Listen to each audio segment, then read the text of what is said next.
तो आ गए आप। कैसे हैं, कैसी चल रही है आप सभी की तैयारी? सीटेट की तैयारी कर रहे हो या फिर एमपी टेट की या फिर सुपर टेट की, किसी भी ऐसे एग्जाम की जिसमें प्राथमिक स्तर के क्वेश्चंस आते हैं गणित के। ये वीडियो आपके लिए ही है, उनके लिए खासकर है जिनकी गणित कमजोर है, जिनको लगता है हाय हम गणित कैसे करेंगे, हमें गणित बिल्कुल नहीं आती, खासकर फीमेल कैंडिडेट के लिए या महिलाओं के लिए। तो ये वीडियो उनके लिए रहेगा स्पेशली। अगर आपको थोड़ी सी भी मैथ आती है, अगर आपको लगता है कि हमारे लिए मैथ आसान है, तो फिर आप इस वीडियो को मत देखिए, क्योंकि ये वीडियो आपके लिए नहीं है। ये वीडियो इनके लिए है जिनको मैथ बिल्कुल आती नहीं है, बिल्कुल डरते हैं। स्थानीय मान के कुछ क्वेश्चंस होंगे, कुछ ट्रिक्स भी आपको बताई जाएंगी। तो वीडियो को शुरुआत से अंत तक देखिएगा। चैनल पे न्यू आए हैं, इस तरीके से आप सब्सक्राइब करके और बेल आइकन ऑल पे क्लिक करके रखिए, जिससे आपको सभी नोटिफिकेशन मिल सकें। तो चलिए शुरू करते हैं पहले प्रश्न से।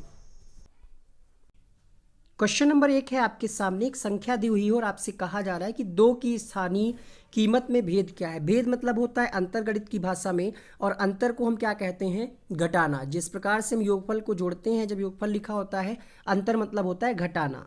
तो यहाँ पे जो संख्या दी हुई है, सबसे पहले हम इसका क्या करें? स्थानीय मान निकालें, क्योंकि लिखा है ना दो की स्थान। तो दो का स्थानीय मान अगर हम यहाँ से निकालेंगे तो ये हो जाएगा 20, क्योंकि दो के बाद एक ही संख्या है।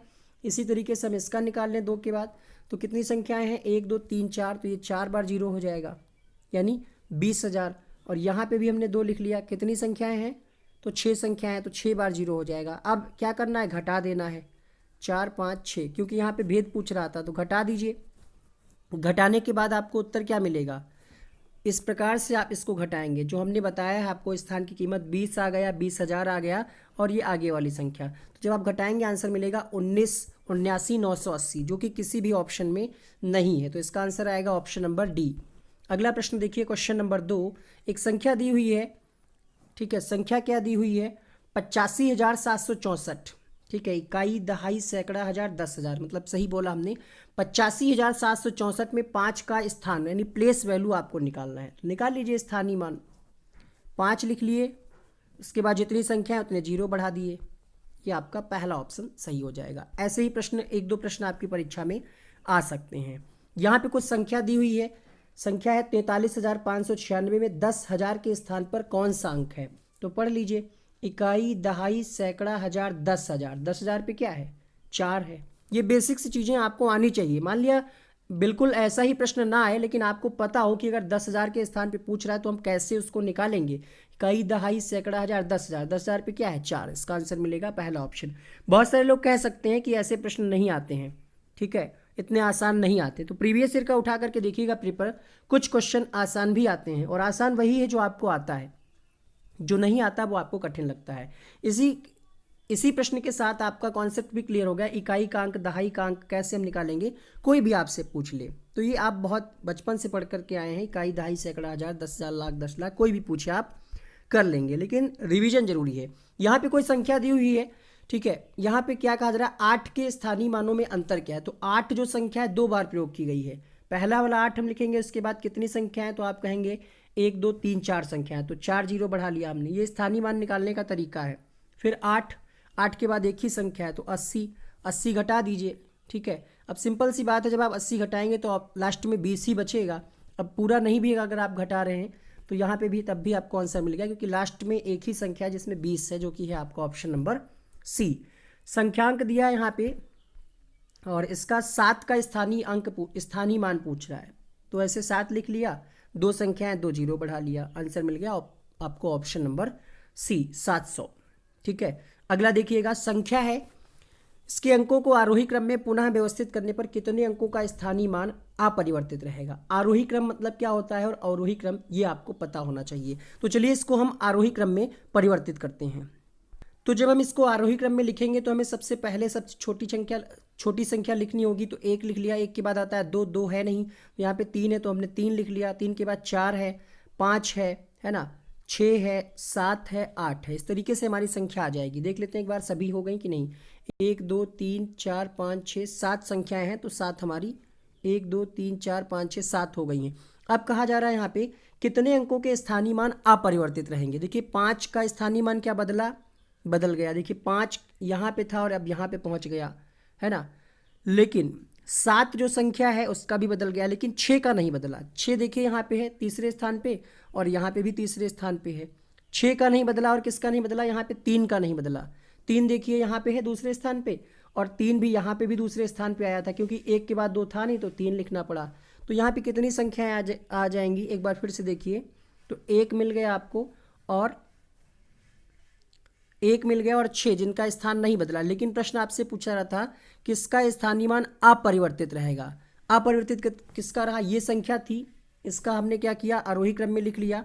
अब देखिए यहाँ पे 6 जो है अपने ही स्थान पे है, ठीक है, और 3 ही अपने स्थान पे। तो 2 ऐसी संख्याएं हैं जिनका स्थानीय मान अपरिवर्तित रहेगा, है ना। तो आंसर मिल जाएगा आपको यहाँ पे ऑप्शन नंबर सी। अगला प्रश्न देखिएगा, 4 अंक वाली सबसे छोटी संख्या और 4 अंकों की सबसे बड़ी संख्या से कम है, कितना कम है ये आपको बताना है। तो 4 अंकों की सबसे छोटी संख्या आप लिखेंगे तो ये हो जाएगी 1000, और 4 अंकों की सबसे बड़ी संख्या, तो 4 अंकों की सबसे बड़ी संख्या ये लिखिए यहाँ पे 9999। अब 9999 में से 1000 घटा दीजिए, आंसर क्या मिलेगा, 8999। ठीक है, इस तरीके से आप सॉल्व कर लेंगे। छोटे छोटे क्वेश्चंस हैं, कर लेंगे आप, बस आप अपने अंदर का डर निकालिए। 5 अंकों की सबसे छोटी संख्या और 4 अंकों की सबसे छोटी 4 अंकों की सबसे बड़ी संख्या के बीच अंतर क्या होगा। तो 5 अंकों की सबसे छोटी संख्या क्या होगी, तो 1 लिख लिया हमने, और कितने हमें अंक कितने बनाने हैं, 5, तो 4 जीरो बढ़ा दिया, ये सबसे छोटी संख्या हो गई। 4 अंकों की सबसे बड़ी संख्या, तो ये 9, 9 4 बार हमने लिख लिया। अंतर कह रहा है घटा दीजिए, तो यहाँ पे 10,000 है, यहाँ पे 9,999 है, 1 का अंतर होगा। तो आंसर क्या मिलेगा आपको यहाँ पे 1। ठीक है, अगला देखिए, 5 अंकों वाली सबसे छोटी संख्या जो 8 से आरंभ होकर 5 से अंत होती है। 5 अंकों वाली सबसे छोटी संख्या जो 8 से शुरू हो रही है, तो 8 से यहाँ पे 3 संख्याएं शुरू हो रही हैं, 1 2 3, ये नहीं है तो ये पहले ही हमने काट दिया। 5 पर अंत हो रही है, तो 5 पे तीनों ही अंत हो रही हैं। अब इनमें सबसे छोटा कौन है ये पहचान लीजिए। यहाँ पे लिखा है इकाई, दहाई, सैकड़ा, हजार, 10,000, लाख। देखिए तो सबसे छोटी कौन सी होगी, आप खुद ही देखते ही पहचान गए होंगे। इसको पढ़िए, आप क्या बोलेंगे इसको, इकाई, दहाई, सैकड़ा, हजार, 10,000। 80,000 15 है, ये 81,000 5 है, और ये कितना है, इकाई, दहाई, सैकड़ा, हजार, 10,000, यानी 80,000 5 है। तो आंसर क्या मिलेगा आपको यहाँ पे 80,000 5, क्योंकि सबसे छोटी है। समझ में आया नहीं आया, फिर से देखिए, सबसे छोटी कह रहा था तो ये तो पहले ही कट गया क्योंकि ये 5 से शुरू हो रही है। अब इन तीनों में तो लास्ट में 5 है, लेकिन सबसे छोटी कौन सी होगी, यही होगी ना, क्योंकि यहाँ पे 3 जीरो हैं और यहाँ पे 1 बढ़ गया और यहाँ पे 15 है, तो 5 से बड़ा होता है 15, सबसे छोटा होता है 5, इसलिए यहाँ पे आंसर मिलेगा आपको ऑप्शन नंबर सी। वीडियो को लाइक कर दीजिएगा अगर आपको पसंद आया हो तो। यदि 6 अंकों की सबसे छोटी संख्या 4 अंकों की सबसे बड़ी संख्या को घटाया जाए तो उत्तर क्या होगा। एक ही टाइप के कई सारे क्वेश्चन इसलिए आपको कराया जा रहा है कि आप प्रैक्टिस कर पाएँ। इसका पीडीएफ भी शेयर कर दिया जाएगा टेलीग्राम ग्रुप में, जिससे आप रिवीजन कर पाएंगे। क्वेश्चन नंबर 10, 6 अंकों की सबसे छोटी संख्या निकालिए। तो 6 अंकों की सबसे छोटी संख्या क्या होगी, 1 और इसके बाद 5 जीरो, 1 2 3 4 5 जीरो। और 4 अंकों की सबसे बड़ी संख्या, तो 1 2 3 4, इसको घटा दीजिए। जब आप घटाएंगे तो आपको इस तरीके से कुछ आंसर मिलेगा। चलिए हम आपको घटा करके बता देते हैं। तो इस तरीके से इसका आंसर आ जाएगा, और देख लीजिए आप लोग किस तरीके से घटाया गया है। अगला प्रश्न देखिएगा, क्वेश्चन नंबर 10 हो चुका है क्या ये, ठीक है। तो इसका आंसर क्या आ गया आपको, ऑप्शन नंबर कौन सा आया, ऑप्शन नंबर ए, 90001। ठीक है, ये क्वेश्चन हो चुका था। और क्वेश्चन नंबर 11 देखिए, 11वां प्रश्न है, संख्या दी हुई है में कितने ऐसे अंक हैं जिनमें प्रत्येक अंकों को आरोही क्रम में पुनर्व्यवस्थित करने पर संख्या के प्रारंभ उतने ही दूरी पर रहेंगे। तो सबसे पहले हम इसको आरोही क्रम में व्यवस्थित करेंगे, तो सबसे छोटी संख्या पहले आ जाएगी 1, फिर 2, फिर 3, 4 है नहीं तो 5 लिख लेंगे हम। 5 के बाद क्या है 6, 6 के बाद क्या 7 है नहीं तो 8 हो जाएगा और 9 हो जाएगा। देख लेते हैं संख्याएं पूरी हो गई, 3 2 5 2 7 संख्या है, 3 2 7 बिल्कुल सही है। अब कहा जा रहा है कितने अंक ऐसे हैं प्रत्येक अंकों को आरोही क्रम में पुनः व्यवस्थित करने पर संख्या के प्रारंभ उतनी ही दूरी पर रहेंगे। तो देखिए 3 जो है ये तीसरे स्थान पे है, इसमें भी तीसरे स्थान पे है। और देखिए 8 नहीं है, 9 नहीं है, 6 देखिए यहाँ से तीसरे स्थान पे है, 6 यहाँ से भी तीसरे स्थान पे है। तो 2 संख्याएं ऐसी मिल रही हैं, ठीक है, 2 संख्याएं ऐसी मिल रही हैं। यहाँ पे इस तरीके से आपको समझाने का प्रयास किया गया है। एक और संख्या है, एक संख्या जो आपने नहीं गौर की होगी, यहाँ पे इसमें आप समझ लीजिए, ठीक है। 3 6 तो हमने आपको दिखाई दिया था, एक 2 संख्या भी यहाँ पे मिल रही है, क्योंकि 1 के बाद डायरेक्ट 2 आ रहा था ना, तो 2 भी रहेगा यहाँ पे, अर्थात इसका आंसर क्या आ जाएगा 3 संख्याएं हैं। कौन कौन सी हैं ये भी हमने आपको दिखा दिया। तो आंसर मिल गया आपको यहाँ पे कौन सा, ऑप्शन नंबर सी। अगला प्रश्न देखिए, पहली 20 सम संख्याओं का योग कितना होगा। पहली 20 सम संख्याओं का योग आप कैसे निकालेंगे। इसके लिए एक सूत्र होता है n+1। n कितना है 20, ठीक है, क्योंकि प्रथम 20 निकालना है। यहाँ पे हो जाएगा 20 + 1, ये हो जाएगा 21 और 21 दूना 42, तो आंसर आ जाएगा आपका 420। इस तरीके से आप कुछ निकाल पाएंगे। अगला प्रश्न है 1000 के परवर्ती एवं पूर्ववर्ती संख्या का योग क्या होगा। परवर्ती और पूर्ववर्ती क्या होता है। पूर्ववर्ती जब आपसे कहे तो एक घटा दीजिएगा जो संख्या दी हो। परवर्ती जब कहे, समझिए एक बार फिर से, जब आपसे कहे परवर्ती तो आप क्या करेंगे, 1000 जैसे 1000 का परवर्ती तो आप इसमें एक जोड़ देंगे, पर मतलब बाद। पूर्व कहे तो मतलब पहले, एक घटाना है हमें। इस तरीके से आपको निकालना है। तो आप क्या करेंगे, देख सकते हैं यहाँ पे 1000 के परवर्ती हो गया आपका 1001। 1000 के पूर्ववर्ती मतलब एक कम, पूर्व मतलब पहले, तो एक संख्या कम 999। इनका योगफल कह रहा था तो हमने जोड़ दिया, आंसर आ गया 2000।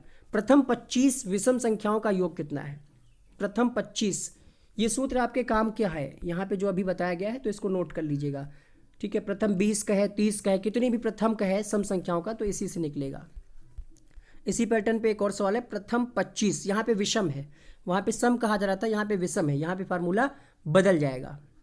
इस सवाल के लगाने के 2 तरीके हैं। या तो आप क्या करें, जितने प्रथम 25 कह रहा है तो हम 25 का क्या करें, वर्ग निकाल लें और हमारा आंसर आ जाएगा 625। ये पहला तरीका है। दूसरा तरीका देखिए यहाँ पे डिटेल से, ये हम आपको बता ही चुके हैं 625 वाला। दूसरा तरीका यहाँ पे एक सूत्र होता है S = n/2 2an-1 × 2d।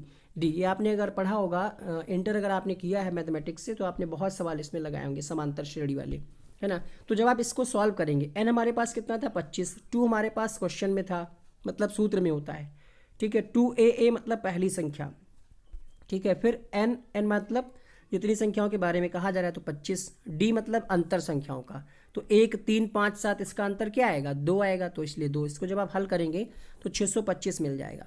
अगला प्रश्न है यहाँ पे, प्रथम 7 विषम संख्याओं का योग क्या है। तो प्रथम 7 विषम संख्या निकाल लीजिए, 1 3 5 7 9 11 13, यही आएंगी ना। चलिए दिखाते हैं आपको, 1 3 5 7 9 11 13। अब क्या करना है, इसको जोड़ लेना है, योग कह रहा है तो जोड़ लेना है, आपको आंसर मिल जाएगा 49। अगला प्रश्न, 1 से 50 तक सभी पूर्णांकों का जोड़ क्या है। 1 से 50 तक सभी पूर्णांकों का जोड़ निकालना है आपको। तो जब आपसे कहे पूर्णांकों का जोड़ निकालना है, तब आपके लिए ये फार्मूला अप्लाई करना होगा। फार्मूला तो होता है n+1/2। इससे जब आप हल करेंगे, n हमारे पास कितना है 50, क्योंकि प्रथम 50 कहा जा रहा था, तो इसको जब आप हल करेंगे तो आंसर आ जाएगा 1275। कैसे आया, तो हमने n की जगह पे लिख लिया 50, यहाँ पे n था तो हमने फिर से 50 लिख लिया +1, 2 1 कम 2, ये 25 से कट जाएगा तो 25 × 51, आंसर आ जाएगा 1275। यहाँ पे पिछला मैथ का जो प्रीवियस ईयर का क्वेश्चंस पेपर है उसका लिंक दिया जा रहा होगा, उसको आप क्लिक करके देख सकते हैं। वीडियो कैसा लगा कमेंट बॉक्स में अपना फीडबैक जरूर दीजिएगा। Thank you so much, wish you all the best.